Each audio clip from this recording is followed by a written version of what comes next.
ನೋಡಿ, ಶಾಸಕ ಬಸನಗೌಡ ಪಾಟೀಲ್ ಯತ್ನಾಳ್ ಅವರು ಮಾಡಿರುವಂತಹ ಟ್ವೀಟ್ ಅನ್ನು ಕೂಡ ನಿಮ್ಮ ಮುಂದೆ ಇಡ್ತಾ ಇದ್ವಿ.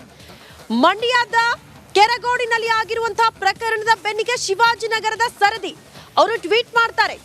ಮಾನ್ಯ ಪೊಲೀಸ್ ಕಮಿಷನರ್ ಬೆಂಗಳೂರು ಮತ್ತು ಬೆಂಗಳೂರು ಈಸ್ಟ್ ಡಿಸಿಪಿ ಅವರಿಗೆ ಪ್ರಶ್ನೆ ಮಾಡುದವರು ಈ ರೀತಿ ಶತ್ರು ದೇಶದ ಬಣ್ಣವನ್ನ ಹೋಲುವ ಹಸಿರು ಧ್ವಜವನ್ನ ಸಾರ್ವಜನಿಕ ಪ್ರದೇಶದಲ್ಲಿ ಹಾರಿಸುವುದು ನಮ್ಮ ಫ್ಲಾಗ್ ಕೋಡ್ಗೆ ವಿರುದ್ಧವಾದದ್ದು ಅಲ್ಲವೇ ಅನ್ನೋದನ್ನ ಪ್ರಶ್ನೆ ಮಾಡ್ತಿದ್ದಾರೆ.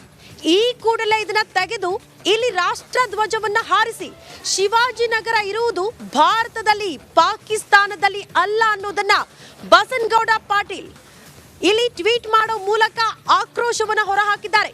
ಗಮನಿಸಬೇಕು, ಬೆಂಗಳೂರಿನ ಶಿವಾಜಿನಗರದ ಚಾಂದಿನಿ ಚೌಕ್ನಲ್ಲಿ ಹಾರುತ್ತಿರುವ ಈ ಧ್ವಜ ಯಾವ ಧರ್ಮದ್ದು? ಕಾಂಗ್ರೆಸ್ ನಾಯಕರು ಉತ್ತರ ಕೊಡಬೇಕು ಅನ್ನುವಂತ ವಿಚಾರ ಪ್ರಸ್ತಾಪ ಮಾಡಿದ್ದಾರೆ. ಇಲ್ಲಿ ನೋಡಿ, ಆಕ್ರೋಶ ವ್ಯಕ್ತವಾಗಿರೋದು, ಆ ಪದ ಬಳಕೆ ನಾನ್ ಮಾಡಕ್ಕಾಗಲ್ಲ. ಇಲ್ಲಿ ಗಮನಿಸ್ತಾ ಇದ್ದೀರಿ ಅವರು ಟ್ವೀಟ್ ಮಾಡಿರೋದನ್ನ. ಇದು ಶಿವಾಜಿನಗರದ ಚಾಂದಿನಿ ಚೌಕ್ನಲ್ಲಿ ಹಸಿರು ಬಾವುಟ ಹಾರಾಡಿರುವ ದೃಶ್ಯ ನಾವೀಗ ಗಮನಿಸ್ತಾ ಇರೋದು.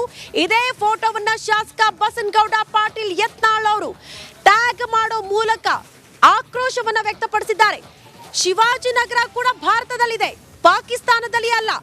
ನೀವು ಮಂಡ್ಯದ ಕೆರಗೋಡಿನಲ್ಲಿ ಹನುಮ ಧ್ವಜ ಏರಿಸಿದ್ರೆ ಅದನ್ನ ಕೆಳಗಿಳಿಸ್ತೀರಿ, ರಾಷ್ಟ್ರ ಧ್ವಜವನ್ನ ಹಾರಿಸ್ತೀರಿ.